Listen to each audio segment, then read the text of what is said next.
Así que vamos a...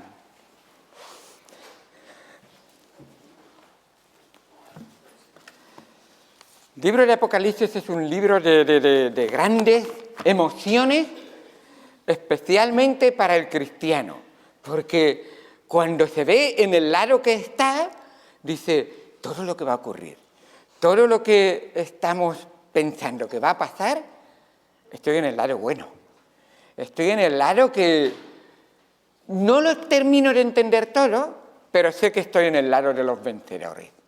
Y eso cuando tú ves una guerra, cuando tú ves un conflicto, cuando tú ves problemas, cuando tú ves situaciones que se te escapan de las manos, pero te dicen, no, tranquilo que estás en el lado de los que van a vencer. Me gustó un día cierta anécdota que pasó entre los nietos de José y míos, y que estaban comentando y dice, mamá, esta historia de Jesús no te pongas triste, porque tiene un final feliz. Claro que sí, Jesús resucitó al tercer día. Y qué bueno es saber que tenemos a nuestro Señor, que es uno de sus nombres es el vencedor. Aquel que siempre vence, que siempre tiene la victoria y que no hay nada ni nadie que le pueda derrotar. Aunque aparente en algún momento debilidad, aunque aparente en algún momento que la muerte le ha llegado a tocar, pero ni la muerte, ni la debilidad, ni el diablo, ni el mundo, ni la carne han podido con nuestro Señor. Él siempre va a vencer. Así que hemos tenido ya, como con el capítulo 1, uno de los 3 grandes bloques que tenemos en Apocalipsis. Recordar que en el capítulo 1, versículo número 19, tenemos el bosquejo de Apocalipsis. Y tenemos la primera parte que dice, escribe las cosas que has visto. Ese es el capítulo número 1. Y ahora los capítulos 2 y 3 son las cosas, versículo 19, las cosas que son. Y ahora vamos a estar viendo las cosas que son. Esas cosas que son tienen que ver con 7 cartas que ha dado Dios a Juan el trabajo de escribirlas y enviarlas a sus estrellas. Y las estrellas están en su mano derecha, en la mano derecha del Señor. Y en el versículo número 20 nos dice que son las estrellas. Y lo manda a las estrellas, pero que están en sus candeleros. El candelero es esa lámpara de 7 brazos que lleva 7 luces, por decirlo de alguna manera, que iluminan el lugar donde está. Y la iglesia dice en el versículo número 20, el misterio de las 7 estrellas que has visto en mi diestra y de los 7 candeleros de oro. Las 7 estrellas son los ángeles de las 7 iglesias. Y los 7 candeleros que has visto son las 7 iglesias. Ahora, una cosa, y esto es como introducción, una cosa que hay que aclarar. Tenemos 7 iglesias y aunque hay diferentes interpretaciones, yo creo que la más acertada es la de ver que estas 7 iglesias no representan solamente 7 épocas diferentes de la historia de la historia de la Iglesia o de la humanidad y la Iglesia en la humanidad en el tiempo, sino que más bien son 7 iglesias que se pueden dar simultáneamente en cualquier momento de la historia, en cualquier lugar de la tierra, y que todo puede ocurrir. Hay personas que parecen que son de esta iglesia y se pueden identificar, así que las 7 iglesias representan cada iglesia o cada cristiano que está en el mundo, y también representan a todos los tiempos y en todos los lugares. Os explico rápidamente, hago un muy breve resumen. Yo creo que siempre han habido iglesias que han sido, como vamos a ver hoy, muy ortodoxas en doctrina, en enseñanza, en algunas prácticas, pero han sido frías en cuanto a su amor, en cuanto a su corazón, como es la iglesia de Éfeso. Yo creo que siempre han habido iglesias que sufren, como pasaba en la iglesia de Esmirna. Hoy en día hay iglesias que sufren. Yo sí creo que siempre han habido iglesias muy mundanas, como era la iglesia de Pérgamo que tenemos aquí. Yo creo que siempre han habido iglesias muy impenitentes, como la iglesia de Tiatira.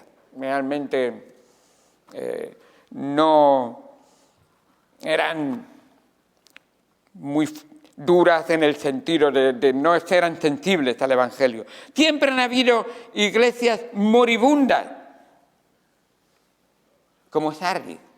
Tienes nombre de que vives y estás muerto. Y hoy en día también podemos ver iglesias así, que están o medio o muertas incluso. Siempre han habido iglesias fieles, firmes, como la iglesia de Filadelfia que estaremos viendo.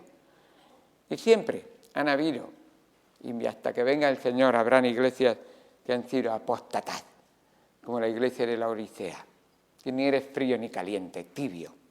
Aparentas que eres, vives con un pie en el mundo y con un pie en la iglesia, realmente. Y hoy en día podemos ver personas e iglesias que viven así, y que son así. Yo soy del Señor, pero tu vida y tus hechos son iguales que la del mundo, hasta tu vocabulario. Y dices, pues no sé, pero me parece que siempre ha pasado esto. Así que hoy vamos a ver una carta que ha enviado desde el cielo a la tierra el Señor. Y que vamos a empezar por la iglesia de Éfeso. Dice Apocalipsis 2, del 1 al 7. Vamos a ver esta tarde. Escribe al ángel de la iglesia en Éfeso, el que tiene las 7 estrellas en su diestra, el que anda en medio de los 7 candeleros de oro, dice esto: yo conozco tus obras y tu arduo trabajo y tu paciencia, y que no puedes soportar a los malos, y has probado a los que se dicen ser apóstoles y no lo son, y los has hallado mentirosos. Y has sufrido, y has tenido paciencia, y has trabajado arduamente por amor de mi nombre, y no has desmayado. Pero tengo contra ti que has dejado tu primer amor. Recuerda, por tanto, de dónde has caído, y arrepiéntete y haz las primeras obras, pues si no, vendré pronto a ti, y quitaré tu candelero de su lugar, si no te hubieres arrepentido. Pero tienes esto, que aborreces las obras de los nicolaitas, las cuales yo también aborrezco. El que tiene oído, oiga lo que el Espíritu dice a las iglesias. Al que venciere, le daré a comer del árbol de la vida, el cual está en medio del paraíso. Vamos al Señor en oración. Amado Señor, Dios Santo, gracias por tu palabra, gracias por tu mensaje. Ayúdame, Señor, a esconderme a mí detrás de la cruz y que seas tú el que se manifieste en cada vida y en cada corazón de los aquí presentes. Gracias, Señor, por lo que tú nos quieres enseñar a través de tu palabra. Ayúdanos, Señor, a no ser solamente oidores, sino hacedores de tu palabra. Que entendamos que esta bienaventuranza que tú tienes en este libro para nosotros es para los que sí la leen, sí la escuchan, pero la clave de que lo han leído y escuchado es que la guardan, la obedecen. Señor, esto es importantísimo porque tu venida está cerca. Y cada día estamos más cerca de ver esa segunda venida de Cristo y entonces quizá el tiempo ya será corto, difícil o imposible para nosotros de hablar a otros del Señor. Ayúdanos, Señor, a aprovechar bien el tiempo, a entender bien tu palabra y a tener tu mensaje para el mundo que lo necesita. En el nombre de Cristo Jesús te damos gracias por todo. Amén. Amén, amén. ¿Sabes? Las 7 cartas tienen estos datos importantes. Estos son datos introductorios, pero que vamos a ver en las 7 cartas. En primer lugar, vamos que cada carta tiene, en primer lugar, o nos muestra, en primer lugar, el autor. nos dice características del autor, que son muy importantes. Ese es el punto 1. Segundo, nos da el contenido, que ese contenido central suele ser y es doble. Tiene un diagnóstico de Cristo sobre la Iglesia y junto con ese diagnóstico, como si fuera un médico, con ese diagnóstico te dice, y ahora el remedio. Y tiene un remedio, ahí en el contenido, el remedio adecuado según el mal que el Señor encuentra en cada iglesia. Esa es siempre un buen médico, un médico que te dice, tienes esto, pero no, ¿qué remedio te puedo dar? Y vamos a ir probando, no, ese médico es perfecto, completo, y no falla, infalible. Y siempre sus remedios son exactamente lo que cada alma necesita, cada iglesia necesita. Así que lo que Él quiere enseñarnos y decirnos, tenemos que oír. Por eso nos termina diciendo, el que tiene oídos, oiga lo que el Espíritu dice a la iglesia. ¿Hay alguien que no tiene oídos? Es que si no, me busco a alguien que haga gestos con las manos. Y si no lo haces, pues entonces yo le pongo un gestito también y anda bien recto, que si no... Pero es importante que a veces los niños no son los únicos que a veces no entienden o no oyen. Los mayores también a veces no entendemos y no oímos y tiene que llamarnos la atención el Señor. El que tiene oído, oiga lo que el Espíritu dice a las iglesias. Y tú y yo estamos hoy en la iglesia. Y en tercer lugar, tenemos la promesa. Cada iglesia tiene una promesa para los vencedores. Y que aquí en este capítulo 2 y 3 nos hablan de las 7 iglesias que tienen promesas para los vencedores, pero, hermanos, os reservo que los capítulos 19 al 22, esos últimos 4 capítulos, nos manifiesta para los vencedores las grandes maravillas que nos esperan. Maravillas que te vas a quedar boca abierta. Si aquí en la tierra ya me parece fabuloso, cuando yo esté en el cielo, no me lo puedo ni imaginar. Uno de los grandes predicadores de hace unos siglos decía, ¿sabéis una cosa? Cuando estemos en el cielo, o él decía, yo especialmente cuando esté en el cielo, me voy a llevar grandes sorpresas. Pero una de las sorpresas más grandes que me voy a llevar es que voy a ver a gente que no esperaba ver allí. Y también la segunda sorpresa más grande es que no voy a ver a gente que me esperaba ver allí. Pero la tercera sorpresa y más grande que me voy a llevar, que me voy a quedar maravillado toda la eternidad, es de verme a mí en el cielo. Eso va a ser maravilloso. Cuando yo vea lo que es el cielo, cuando yo vea todo lo que la palabra del Señor enseña y lo entiendo y digo, ¡oh! ¿Y yo estoy aquí? ¡Uf! Lo que me espera.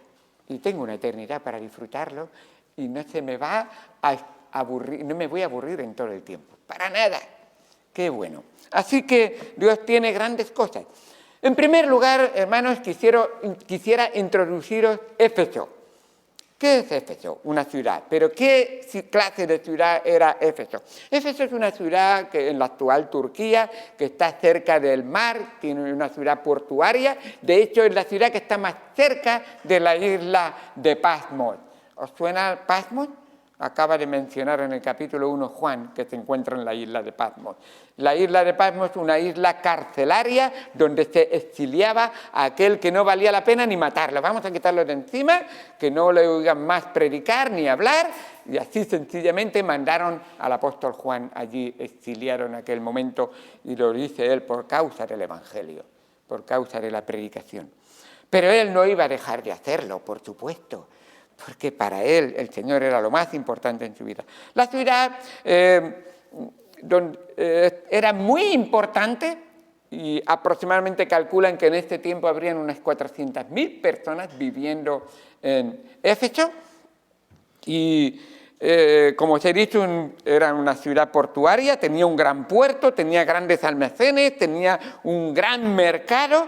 Y además había una calle muy importante que llevaba desde el puerto hasta el mercado. Por eso era una ciudad comercial muy importante y mucha gente pasaba por ella o vivía en los alrededores y en ella misma. Así que era una ciudad importante, era una ciudad libre dentro del Imperio Romano. pero era una ciudad tremendamente idolátrica. Tenía muchos templos a diferentes dioses paganos.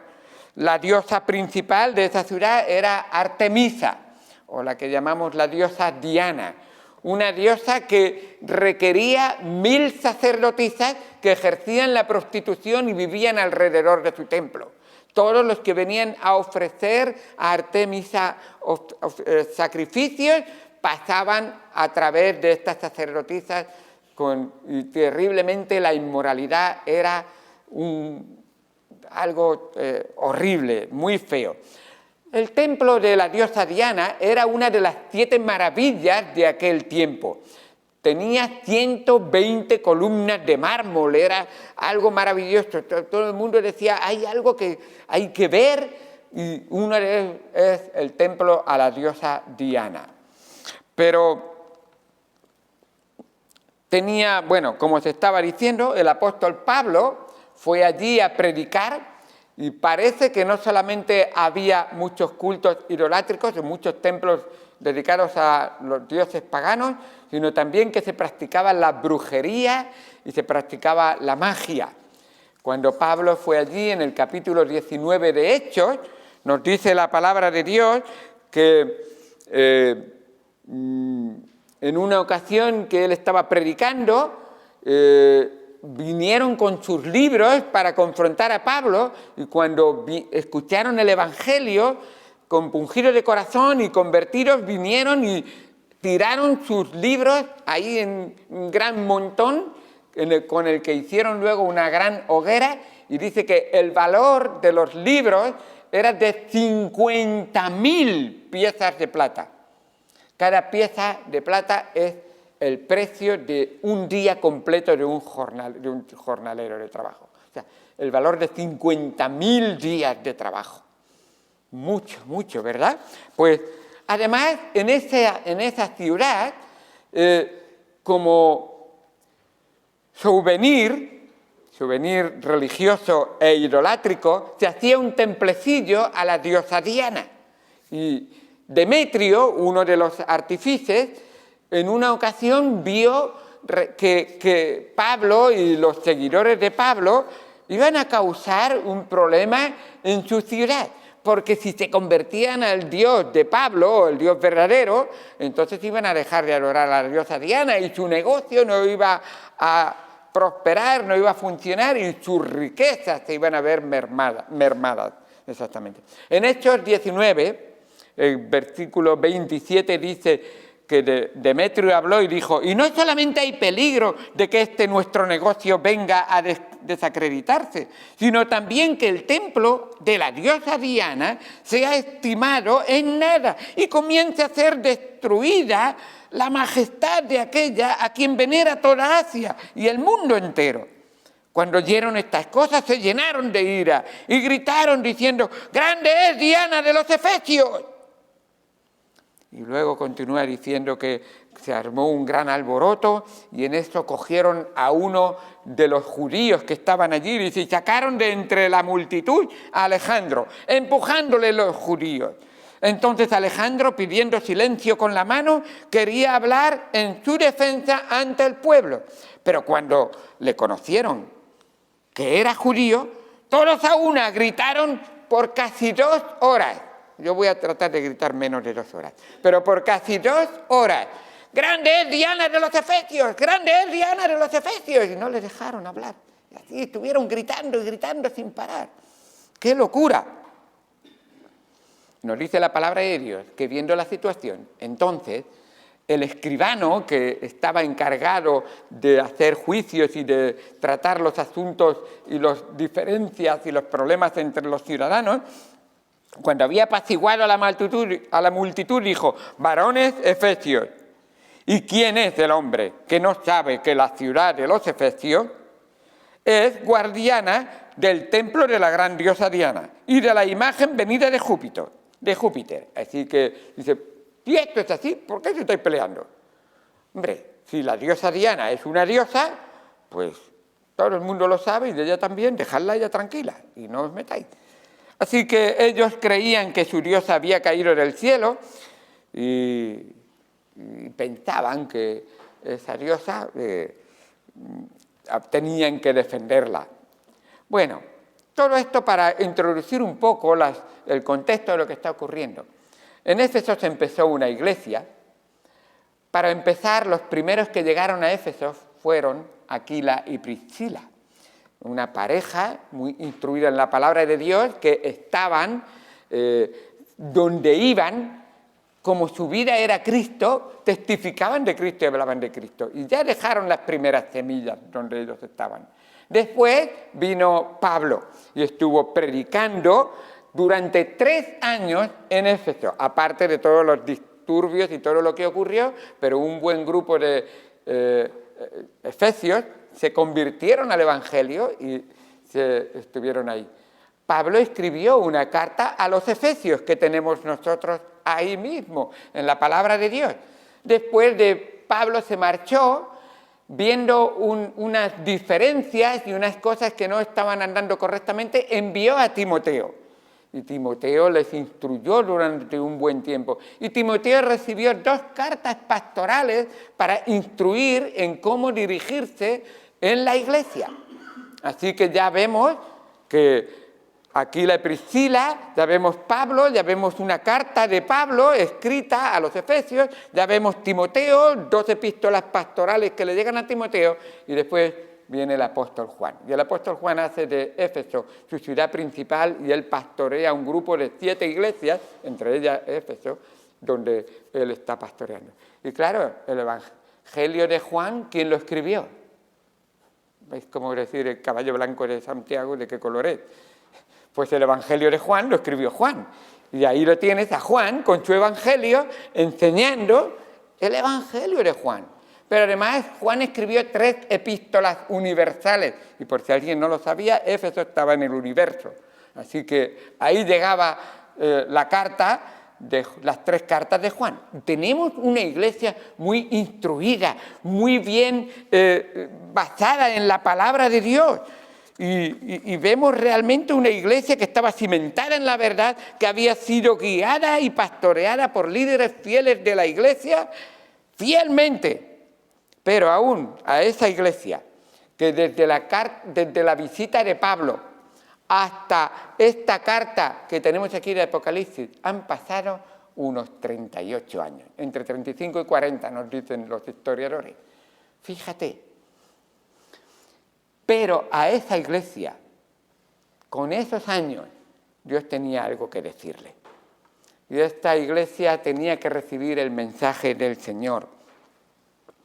Así que Pablo dirige algunas palabras y vamos a ver algunas de esas palabras importantes. En primer lugar, vamos a ver el autor. Dice, escribe al ángel, al pastor de la iglesia en Éfeso, el que tiene las 7 estrellas en su diestra, y dice, para que sepas que los pastores, en primer lugar, son llamados por el Señor, son puestos por el Señor y de alguna manera son instruidos por el Señor, pero ellos no tienen la última ni la primera palabra. Quien tiene la primera y la última palabra es Dios, sobre ellos y a través de ellos. Y eso es muy importante porque es Dios que los tiene, Jesucristo en este caso, pero cuando hablamos de Dios, cuando hablamos de Jehová y de Jesucristo, estamos hablando de la misma persona, los tiene en su mano derecha, en su diestra. Y dice, el que anda en medio de los 7 candeleros de oro. Y tenemos ahí el Señor andando en medio de su iglesia, en medio de su pueblo, y se está manifestando a cada uno de nosotros. El lugar donde su pueblo se reúne en su nombre. Así Cristo está en medio de ellos. Hoy Cristo está aquí entre nosotros, su pueblo. Él dijo antes de marcharse, he aquí yo estoy con vosotros todos los días. De una manera muy especial, hasta el fin del mundo, pero de una manera muy especial en la iglesia. En la iglesia, donde 2 o 3 se reúnen en mi nombre, yo estoy en medio de ellos. Y qué importante es tenerlo en cuenta. Así que, como dice Pedro, que Cristo para nosotros es maravilloso, aunque no le veamos, nos alegramos con gozo inefable y glorioso. Así es. Él está en medio de nosotros. Ahora, dice, el que tiene las 7 iglesias, dice esto. Las 7 estrellas en su mano y las 7 candeleros, dice esto. Cuando Dios dice esto, Estas palabras son palabras, dice el Señor, o dice, cuando dice Señor, o dice es Jehová. Y cuando Jesús habla, habla Dios. Dios no dice mentiras, siempre dice la verdad. Dios lo sabe todo, recuerda que es omnisciente, que todo lo sabe. Recuerda que es omnipresente, que está en todas partes. Y ahora dice, yo conozco. Ese conocimiento no es un conocimiento, me han dicho, he espiado, no, Él lo sabe todo. Lo sabe todo de ti. Sabe todo, incluso lo que estás pensando. Sabes exactamente lo que estabas haciendo antes de venir a la iglesia. Claro, te despertaste tan tarde de la siesta, y Él lo sabe todo. Y dice en Lucas 5:22, Jesús entonces, conociendo los pensamientos de ellos, respondiendo les dijo, ¿qué caviláis en vuestros corazones? En Lucas el Señor le está llamando la atención y dice, yo conozco lo que estáis pensando, yo sé lo que estáis cavilando en vuestros corazones. Y en Lucas 6:8 dice, mas Él conocía los pensamientos de ellos. Jesucristo conoce los pensamientos de cada uno de nosotros. En Hebreos, el capítulo 4, versículo 12, nos habla realmente de lo que es Dios, de lo que es su palabra, pero empieza con su palabra y termina con su persona. Y nos dice, porque la palabra de Dios es viva y eficaz y más cortante que toda espada de dos filos, penetra hasta partir el alma y el espíritu, las coyunturas, los tuétanos, discierne los pensamientos y las intenciones del corazón. ¿Cómo que la palabra discierne mis pensamientos? Discierne las intenciones de mi corazón. Y no hay cosa creada, versículo 13, no hay cosa creada que no sea manifiesta en su presencia, antes bien todas las cosas están desnudas y abiertas a los ojos de aquel a quien tenemos que dar cuentas. Hebreos 4, 12 y 13. Qué bueno ver realmente cómo nos conoce Dios. Ahora, después del autor tenemos el contenido, y en ese contenido de una manera especial que es doble, primero tenemos el diagnóstico. Un diagnóstico que yo lo llamo infalible. O sea, ¿qué enfermedad tienes? Exacto, no, es que no sé, abstracta, no está todavía, no, infalible, diagnóstico infalible sobre el estado de la Iglesia. Y empieza a decirnos los versículos 2 y 3. Yo conozco tus obras y tu arduo trabajo y paciencia, y que no puedes soportar a los malos, y has probado a los que se dicen ser apóstoles y no lo son, y los has hallado mentirosos, y has sufrido, y has tenido paciencia, y has trabajado arduamente por amor de mi nombre, y no has desmayado. Y aún les dice más, incluso vuestra manera de tratar los asuntos con el mundo, lo sabéis hacer, dice en el versículo 6. Pero tienes esto, que aborreces las obras de los nicolaitas, las cuales yo también aborrezco. Qué bueno es ver cómo el Señor, cuando nos dice que nos conoce, Él dice, yo sé lo que hacéis por amor de mi nombre. Más incluso de lo que nosotros sabemos. El Señor sabe realmente quién está interesado aquí, quién de verdad sabe incluso de esta iglesia, quién es miembro y quién no es miembro de su iglesia. Porque su iglesia sí que es importante que entendamos eso. Pero también sabe si eso está relacionado con tu vida en cuanto a tu iglesia local. Sabe también quién está comprometido con Él y con la iglesia. Sabe quién viene para calentar solamente el banco y no pretende hacer nada más en su vida. Sabe realmente saber que Él sabe todo esto, saber que Él conoce todas mis obras, saber que Él sabe todo lo que yo he hecho por el Señor, tu arduo trabajo y tu paciencia, pues eso da tranquilidad. Porque cuando tengo problemas yo digo, bueno, el Señor sabe y Él tiene todo controlado. Y yo puedo descansar en Él y estar paciente en Él. La verdad es que una cosa es la teoría y otra cosa es la realidad. En toda esta enfermedad he intentado aprender el versículo de Primera de Pedro, 5:7, echando toda vuestra ansiedad sobre Él, porque Él tiene cuidado de vosotros. Y yo digo, qué bendición. Dios tiene cuidado de mí. ¿Cómo se echa toda tu ansiedad sobre Él? ¿Qué haces cuando te preocupas? ¿Qué haces cuando el hermano y la hermana no vienen y sabes que tienen un problema con otro hermano y no vienen a la iglesia? ¿Cómo echas la ansiedad sobre Él? Señor, obra en la vida de fulanito. Y el Señor dice, ¿te estás preocupando por él y estás orando de verdad? Orad sin cesar. No sé cómo ocuparme, pero no preocuparme. Esa es una tarea que todos tenemos que trabajar, que todos tenemos que aprender a descansar en Él, que todos tenemos que aprender a saber que no es que soy indiferente, es que sí que me importa, pero no estoy robándole al Señor, que Él es el único que puede verdaderamente cambiar un corazón. Así que qué bueno es aprender esto. Pero también al mismo tiempo, cuando yo sé que Él me conoce, yo sé que Él sabe todo lo que he hecho, al mismo tiempo me hace ser responsable y pensar, Señor, como tú lo sabes todo, debo llevar cuidado de no pecar contra ti, de no pecar contra el prójimo. Y si lo hago, pedir perdón, porque tú lo sabes todo. Y pedir perdón significa que debemos de confesar nuestros pecados porque Él es fiel y justo para perdonar nuestros pecados y limpiarnos de toda maldad. Y que si pecamos, abogados tenemos para con el Padre, a Jesucristo, el justo. Qué bueno es saber eso. Ahora, todo esto es una gran bendición porque en este obrar hay bendición también que debemos de esperar. Dice en Mateo 25:21, dice, y el Señor le dijo, bien, buen siervo y fiel, sobre poco has sido fiel, sobre mucho te pondré, entra en el gozo de tu Señor. Y aquí tenemos una iglesia que ha estado trabajando arduamente, ha estado siendo paciente, ha sabido soportar y no participar con los malos. Y es importante. Y recuerda que luego nos dice incluso a los nicolaitas, pero tienes esto, que aborreces las obras de los nicolaitas, las cuales yo también aborrezco. ¿Qué eran los nicolaitas?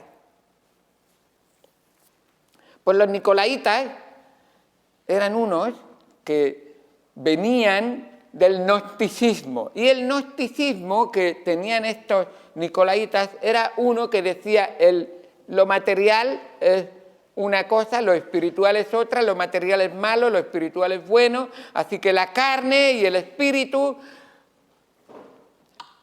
están separados, es lo mejor que podemos hacer es separarlos. Y de alguna manera, si la carne peca, no afecta al espíritu. Si la carne hace algo malo, eso no afecta al espíritu. Y de hecho, en la ciudad en que vivían, ya os podéis imaginar, hombre, estamos en la ciudad de la diosa Diana, pues todas las oportunidades que hay para la carne y la carnalidad, pues no importa un poquito porque al final el alma, el espíritu está con el Señor. Y se les olvidaba, como dice la palabra de Dios, o ignoráis que vuestro cuerpo es templo del Espíritu Santo, los cuales son de Dios, que no sois vuestros, los cuales son de Dios. O sea, vuestro cuerpo y vuestro espíritu son del Señor, no os pertenecen a vosotros. Y por lo tanto, tenemos que guardarlos santos para el Señor. 1 Corintios 6, 19 y 20. Habéis sido comprados por precio, glorificad pues a Dios en vuestro cuerpo y en vuestro espíritu, los cuales son de Él. ¡Qué bendición tan grande al conocer la verdad! Y también es verdad, dice, sí, las obras tienen que glorificar al Señor, pero qué bendición es al ver que no somos salvos por obras. Las obras son una demostración de que somos salvos. Somos salvos para obras, no por obras. Y el mismo apóstol había enseñado, el apóstol Pablo había enseñado a los efesios, en Efesios 2, 8, ¿Os acordáis del versículo? Porque por gracia sois salvos por medio de la fe, y esto no es de vosotros, pues es don de Dios, no por obras para que nadie se gloríe, porque somos hechura suya, creados en Cristo Jesús para buenas obras, las cuales Dios preparó de antemano para que anduviésemos en ellas. Qué bendición al ver realmente que esta iglesia era una iglesia que obraba, una iglesia que trabajaba, una iglesia que conocía la verdad, que mantenía pura la verdad, que sabía distinguir. ¿Apóstol? ¿Cómo que apóstol? Si habían 12 apóstoles y tú te llamas apóstol y tienes cultos de sanidades y hablas en lenguas, anda. Pues me parece a mí que te vamos a examinar a la luz de la palabra de Dios. ¿Quién eres tú? Yo soy máxima autoridad. No. Si tú eres máxima autoridad, ya me has dicho que no estás sometiéndote a la palabra de Dios. La máxima autoridad es la palabra de Dios. Es a través de la Biblia que tenemos que probarnos realmente. Y es el Señor, no un servidor ni nadie, sino la palabra de Dios que nos prueba a todos. Y qué bueno es ver realmente cómo está obrando y que nuestra vida es para buenas obras. Los efesios estaban activos y hacían buenas obras, como nos dice en el libro de los Hebreos. El capítulo 10, versículos 24 y 25, se reunían, ¿y sabes para qué se reunían? ¿Y por qué les estimulaba y les animaba a congregarse? Pues les dice bien, considerémonos unos a otros para estimularnos al amor y a las buenas obras, no dejando de congregarnos como algunos tienen por costumbre, sino exhortándonos y tanto más cuanto veis que aquel día se acerca. Hermano, ¿vienes a la iglesia a estimular y animar a tu hermano a andar fielmente en los caminos del Señor? ¿Te preocupas del hermano y la hermana que no ha venido esta tarde y le llamas y le dices, ánimo hermana, tengo una palabrita muy bonita para ti que no es mía, es del Señor, que yo la he recibido primero del Señor y te la doy a ti? Te la digo así como va. Dice la palabra de Dios, hermano mío, sigue firme y constante, creciendo en la obra del Señor siempre, sabiendo que tu trabajo en el Señor no es en vano. Anímale. Llámale, 1 Corintios 15, 58. Tenemos que ser de estímulo y de ánimo, a lo mejor para tu hijo, para tu hija. ¿Estás testificando a tus hijos? ¿Estás testificando a tu familia? Porque recuerda que si su alma no es del Señor, son hijos de Satanás, hijos del maligno. Qué importante es que yo le testifique con mi vida, que yo le hable de la palabra del Señor. Estos de Éfeso tenían la palabra, el trabajo, el testimonio, arduamente, incluso tenían paciencia, no soportaban a los malos, ni lo que dicen los apóstoles ni los nicolaitas, tenían tolerancia cero con los malos. Ya les había advertido el apóstol Pablo. En Hechos capítulo número 20, a la iglesia de Éfeso concretamente, Pablo se está despidiendo de ellos y les dice en el versículo número 29, porque yo sé que después de mi partida entrarán en medio de vosotros lobos rapaces, que no perdonarán al rebaño. Y de vosotros mismos se levantarán hombres que hablen cosas perversas para arrastrar tras sí a los discípulos. Vaya, el apóstol Pablo ya estaba diciendo, oye, en la iglesia hay que mantenerse firme, hay que conocer bien la palabra de Dios, hay que estudiarla bien, hay que escudriñarla bien y hay que examinar a todos a la luz de la palabra de Dios. Así que ellos habían visto que estos nicolaitas decían que lo que haga el cuerpo no afecta al alma.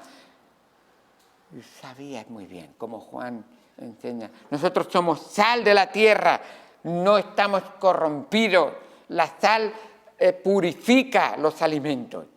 Nosotros somos luz de nuestra sociedad y debemos de iluminar el mundo que anda en oscuridad. Si has recibido a Cristo, entonces eres un ciudadano del cielo. Como escribió el apóstol Pablo a los Filipenses en el capítulo 3, versículo número 20, mas nuestra ciudadanía está en los cielos, de donde también esperamos al Salvador, al Señor Jesucristo. Sabían perfectamente cómo vivir para el Señor. Hay más cosas que podríamos ver ahí, que has sufrido, has tenido paciencia, has trabajado arduamente por amor de mi nombre y no has desmayado. Pero, y ahora tenemos aquí, pero tengo contra ti que has dejado tu primer amor. ¿Se puede estar teniendo la doctrina correcta? ¿Se puede estar teniendo los maestros correctos? ¿Se puede estar realmente teniendo la palabra de Dios, entendiéndola correctamente, pero puede estar el corazón muy lejos? Dijo el Señor Jesucristo, este pueblo de labios me honra, pero su corazón está lejos. Así que posiblemente aquí a estos efesios les estaba ocurriendo algo que vamos a ver en un momento. Ser cristiano consiste en amar al Señor Jesucristo. El mismo Señor Jesucristo en el Evangelio de Juan, el capítulo 14, versículo 21, dice, el que tiene mis mandamientos y los guarda, ese es el que me ama. Hermanos, no es solo conocimiento, es vivirlo, pero no como un soldadito o como un robot, de corazón. Porque recuerda que lo que el Señor ve no es tu vestimenta, no es tu exterior, lo que el Señor ve es tu corazón. Tu corazón. ¿Cómo está tu corazón? ¿Está aburrido? ¿Está cansado? ¿Tiene ganas de que el pastor termine y nos vayamos a casa? A lo mejor el corazón está muy lejos y no está aquí. El mismo apóstol Pablo en 1 Corintios 16, 22 dice, el que no amare al Señor Jesucristo sea anatema. A los fariseos muchas veces el Señor Jesucristo tenía que llamar la atención. Sí, sabéis mucha teoría, sabéis mucha palabra de Dios, pero no estáis en vuestro corazón mostrando amor al Señor, ni a la palabra del Señor, ni viviéndola de corazón.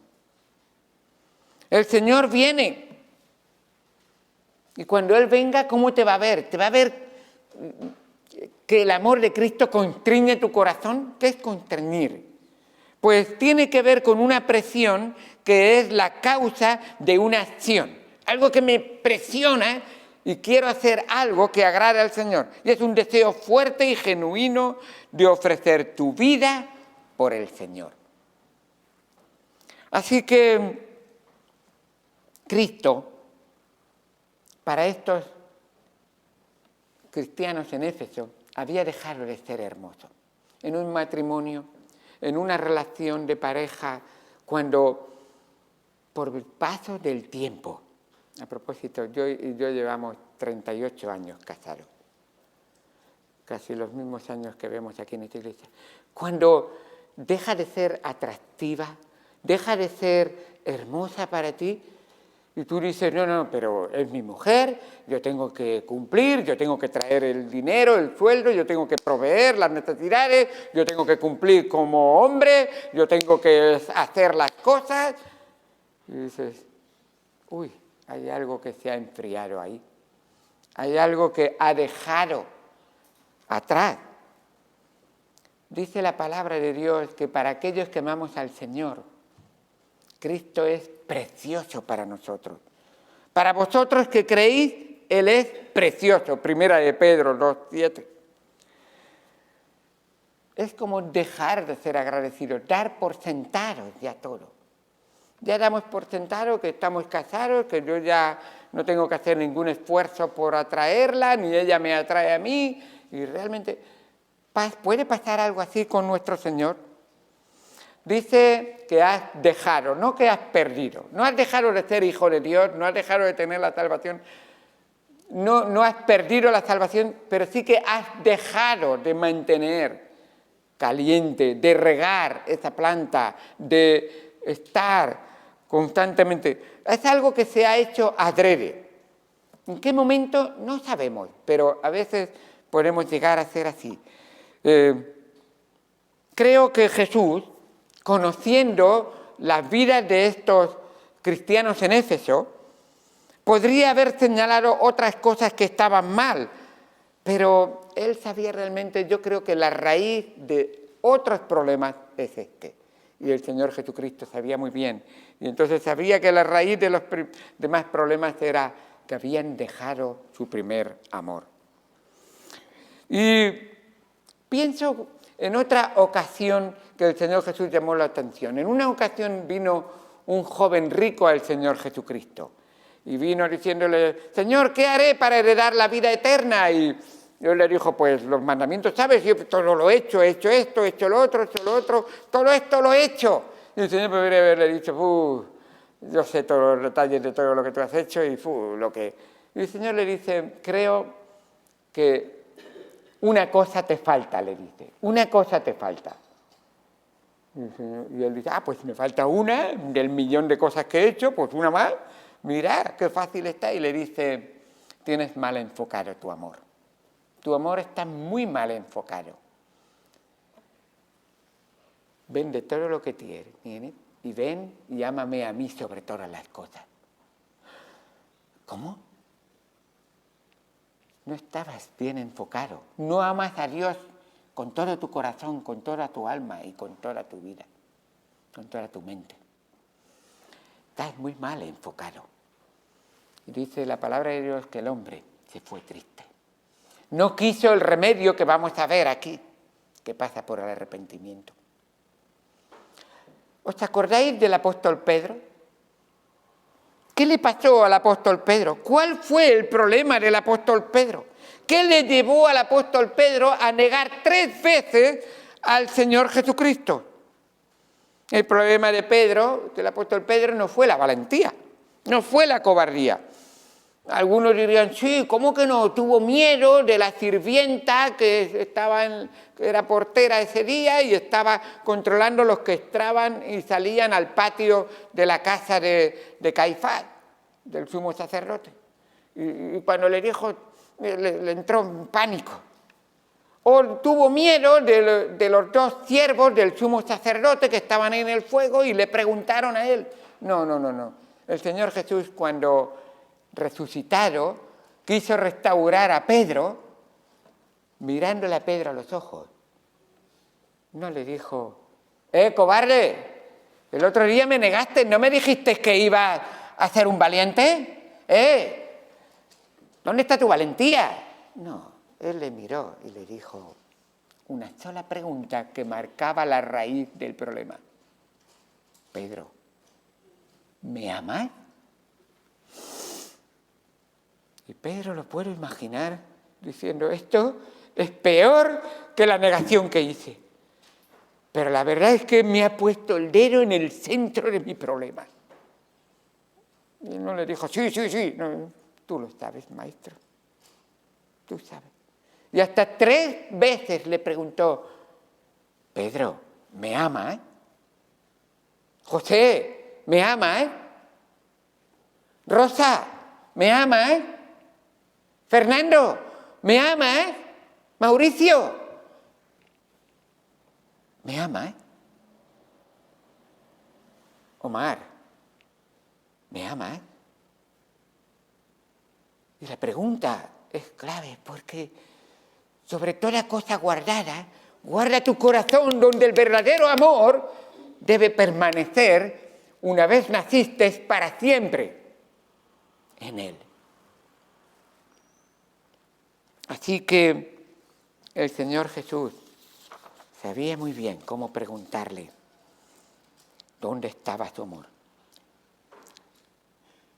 Los efesios pasaron de hacer las cosas con amor a Cristo, a que incluso en la carta a los Efesios, en Efesios 1:15, dice: Pablo les alaba por su amor a Dios y a los hermanos. Pero ahora han pasado 38 años. Y les dice: pero tengo contra ti que has dejado tu primer amor. Tuviste un amor ferviente, amoroso, contemplativo, un amor verdaderamente que yo era para ti, precioso, hermoso, y siempre tenías cosas nuevas que aprender de mí, y siempre estabas siguiéndome de cerca, y no querías alejarte de mí, y querías constantemente cogerme de la mano, y si yo andaba más rápido, tú andabas más rápido conmigo, si yo paraba, tú parabas, porque lo que más deseaba era estar al lado de nuestro Señor. Leías la palabra de Dios y te deleitabas. ¡Qué bueno! ¡Qué tantas cosas estoy aprendiendo que el Espíritu Santo me está enseñando! Orabas y conversabas como si estuviera presente. Pero es que estaba presente, ¿sabes? Estoy presente todavía. Orabas y hablabas conmigo. Testificabas y no te olvidabas. Y yo, uy, me encontraron en situación, ay, no tengo un folleto ahora, ¿qué le voy a hacer? En aquel momento, constantemente tenías y aprovechabas cada oportunidad para testificar. Había metido un folleto aquí, me lo dejaba allí. Bueno, iba a sacarlo, pero siempre llevabas un folleto contigo. Y si tengo una oportunidad de hablar de mi Señor, porque mi Señor para mí es mi respiración. Mi Señor para mí es mi sol, el sol de cada día que veo. Mi Señor para mí es mi comida, es mi bebida. Mi Señor es mi descanso, es mi protección, es mi seguridad. Yo no puedo vivir ni un segundo sin mi Señor. Pero tengo contra ti que has dejado tu primer amor. Una iglesia ejemplar en muchas cosas, que hasta ahí todos diríamos, yo quiero pertenecer a esa iglesia, esa es la iglesia que a mí me gustaría tener. Pero aquí hay algo que el Señor ha visto, no exteriormente, dentro, en el corazón de cada uno de nosotros. Pero tengo contra ti que has dejado tu primer amor. Ese amor es un amor que corresponde al amor que se te ha dado. Recuerda que nosotros amamos a Dios o al Señor porque Él nos amó primero. Si tú no correspondes, pensáis en las relaciones que hay entre marido y mujer. Cariño, que te quiero mucho, aquí tengo un regalito. Pues, es lo que te corresponde hacer, ya está. Yo esperaba que me correspondieras con un gracias, con un besito, con algo. Corresponde. ¿Ha dado el Señor su vida por ti? Corresponde.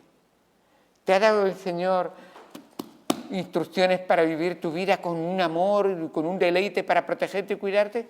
Corresponde. ¿Te da comida? Dale las gracias. Recuerda que no solo de pan vive el hombre, sino de toda palabra que sale de la boca de Dios. Es tu alimento. Corresponde. Sí. Muchas cosas. Hermanos, dice la palabra de Dios que llegará el día que el amor de muchos se enfriará. Se enfriará. ¿Está tu amor frío? El problema no estaba en la cabeza, el problema estaba en el corazón. Y como os he dicho antes, este pueblo de labios me honra, pero su corazón está lejos de mí. En Mateo 22, 37, cuando fue preguntado por un fariseo, ¿cuál es el más grande mandamiento? El Señor Jesucristo le dijo, amarás al Señor tu Dios con todo tu corazón, con toda tu alma y con toda tu mente. El apóstol Pablo, enseñando sobre el amor a los corintios, les dice en 1 Corintios 13, versículo 3, si repartiere todos mis bienes para dar de comer a los pobres, y si entregase mi cuerpo para ser quemado, mucho sacrificio, mucho esfuerzo, pero no tengo amor, de nada me sirve. El Señor no te dice que dejes de servirle. El Señor no te dice que no hagas nada. El Señor te dice, hazlo, pero con amor, de corazón. Y tú dices, ¿y cómo voy a solucionar ese problema? Y el Señor dice, vale, ya te he dado el diagnóstico, ya te he dicho qué enfermedad tienes, ahora te voy a dar el remedio. Y el remedio nos lo da en el versículo número 5. Y nos dice, voy a daros 2 pastillitas y unos ejercicios para hacer. 3 cosas. Primero, recuerda. Recuerda. ¿Qué recuerdas? ¿Recuerdas algo del Señor? Siempre me gustó mucho. Tenía una amiga que antes venía a la iglesia, que siempre le gustaba el número 228. Y siempre que tenía oportunidad pedía este número. Y una de las cosas que yo aprendí cuando pedía este número era que en el coro tenía algo que a mí me tocaba el corazón. Y digo, es importante esto. Y ahora dice, recuerda. Dice en el versículo 5, recuerda por tanto de dónde has caído. ¿Has caído de tener presente al Señor en tu vida? ¿Has caído de enfocar tu vista en Cristo? ¿Has caído de estar enfocado tu amor en Cristo? Dice, Rey de mi vida, tú eres ya. Gloria te doy, Jesús, no me permitas olvidar tu obra en la cruenta cruz. Si olvido del Getsemaní, tu sufrimiento agudo allí y tu divino amor por mí, Cristo hazme ver tu cruz. Que no lo olvide nunca. ¿Ha habido alguien que ha hecho un sacrificio más grande que Cristo por ti? ¿Ha habido alguien que haya entregado algo más puro que es su vida y su sangre por ti? ¿Ha habido alguien que te haya dado la bendición, el perdón, la limpieza más grande que Cristo lo ha hecho por ti? No te permitas olvidarlo nunca. Recuerda de dónde has caído. Si ahora el mundo te atrae tanto, si ahora las cosas cotidianas de cada día te atraen tanto que pierdes tu primer amor, recuerda lo que Cristo hizo por ti. Recuerda de dónde has caído. Y hermanos, no vale solamente sí, lo reconozco, sí, lo he hecho mal. Arrepiéntete. Y esa es la clave. Recuerda que el que encubre su pecado no prosperará, mas el que los confiesa y se aparta. Eso es arrepentimiento. Yo lo confieso y la demostración de un arrepentimiento es, me aparto de él. Aquí estoy, entrego mi vida, cambio mi vida. Era duro, era un hombre que siempre se quejaba, siempre gritaba, perdóname, Señor, está mal. Ahora, Señor, dame ese dominio propio que tu Espíritu Santo quiere hacer en mi vida.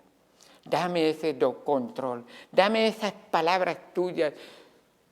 Y Pablo sabía muy bien lo importante que era. ¿Cómo va a morar en mí ese amor de Cristo? Y le dice, ahora quiero que hagas unos trabajos, unos ejercicios. Te has tomado las 2 pastillas, recuerda y arrepiéntete. Ahora quiero que hagas unos ejercicios. Dice, haz las primeras obras, pues si no, vendré pronto a ti. ¿Y qué ejercicios quieres que haga? Pues haz esas primeras obras. Lee la palabra de Dios. Y pregúntate qué te quiere enseñar el Señor y dile gracias, Señor. Ora al Señor. Testifica del Señor. Vive dándole gracias al Señor constantemente. Qué bueno es ver lo que el Señor ha hecho por nosotros. Y se nos va el tiempo. Así que quiero llegar al final. Versículo número 7. Dice que si esto no estás dispuesto a hacerlo, Jesús puede cerrar esa iglesia. Puede decir, se acabó la luz que tiene esa iglesia. Y dice al final del versículo 5, vendré pronto a ti y quitaré tu candelero de su lugar y si no te hubieres arrepentido. Versículo 7, promesa. El que tiene oídos, oiga lo que el Espíritu dice a las iglesias. Al que venciere, le daré a comer del árbol de la vida, el cual está en el paraíso de Dios. Qué bueno es ver la obra del Señor. Dice, al que venciere. ¿Quiénes son los vencedores? Pues por supuesto son los que perseveran hasta el fin y que están con el Señor Jesucristo constantemente y que el Señor Jesucristo vive en ellos. No hay manera de vencer si no te rindes al vencedor. Para el cristiano es así, es una paradoja. ¿Cómo puede ser que siendo vencido por el vencedor, Él reina en ti y ahora tú eres un victorioso? Pues es una de las paradojas de la vida que el apóstol Pablo la solucionó de esta manera. Si Él es el vencedor, Él tiene que reinar en mi corazón. Y Pablo lo soluciona así en Gálatas 2:20. Con Cristo estoy juntamente crucificado y ya no vivo yo. O sea que estoy muerto y ya no vivo yo, mas vive Cristo en mí. Ahora la vida no es la de la carne, ahora la vida es la del Espíritu. Y entonces Cristo vive en nosotros. Con Cristo estoy juntamente crucificado, ya no vivo yo, mas vive Cristo en mí, y lo que ahora vivo, lo vivo en la fe del Hijo de Dios, el cual me amó y se entregó a sí mismo por mí. ¡Qué bendición tan grande! El Señor Jesucristo es amor, Dios es amor. Y Jesucristo es amor, y si Él vive en mí, como Él es amor con mayúsculas, voy a tener morando en mí el amor. Y como uno de los frutos del Espíritu es el amor, pues voy a tener ese fruto en mi vida. Y qué bueno es que, como estaba explicando, en cuanto a los vencedores, recordar que Pablo dice en 1 Corintios 12:10, por amor a Cristo me gozo en las debilidades, porque cuando soy débil, entonces soy fuerte. Qué bendición tan grande es ver el poder del Señor en nuestra vida. Y qué bueno es que lo que perdió el primer Adán, ahora podemos recuperarlo y tenerlo para siempre con el segundo Adán. El primer Adán perdió el árbol de la vida. Fue expulsado del huerto del paraíso. Y ahora, en el segundo Adán, que es el Señor Jesucristo, aquel que venciere, y para que venciere tiene que vencer Cristo en tu vida, y tener al vencedor morando en ti, entonces tendrás y podrás comer del árbol de la vida, el cual está en medio del paraíso. Qué bendición tan grande. Un día estaremos en el paraíso para siempre, eternamente. Así que la iglesia de hoy tiene tanta necesidad de escuchar a Cristo como la tenían estas iglesias de Apocalipsis. El que tiene oídos, oiga lo que el Espíritu dice a las iglesias. Vamos al Señor en oración. Amado Señor, Dios Santo, gracias por tu palabra, gracias por lo que tú nos enseñas en ella. Ayúdanos para que te honremos y te glorifiquemos. Ayúdanos, Señor, para que este primer amor, Señor, podamos de alguna manera volver otra vez a recogerlo, Señor. Lo hemos dejado, pero no está perdido. Así que ayúdanos a recordar, ayúdanos a arrepentirnos y, por supuesto, a hacer las primeras obras, Señor. Gracias por todo lo que tú haces por nosotros. Gracias por el milagro de la palabra de Dios. Señor, gracias porque un día estaremos en el paraíso con el Señor. Y esta promesa es para animarnos, Señor. Vale la pena seguir al Señor Jesús. Gloria a Dios por todo lo que tú has hecho por nosotros. En el nombre de Cristo Jesús. Amén. Amén. Muy bien, vamos a terminar cantando algo más. Cantaremos, por favor, ahora mismo número 613. 613. Ese es más fácil.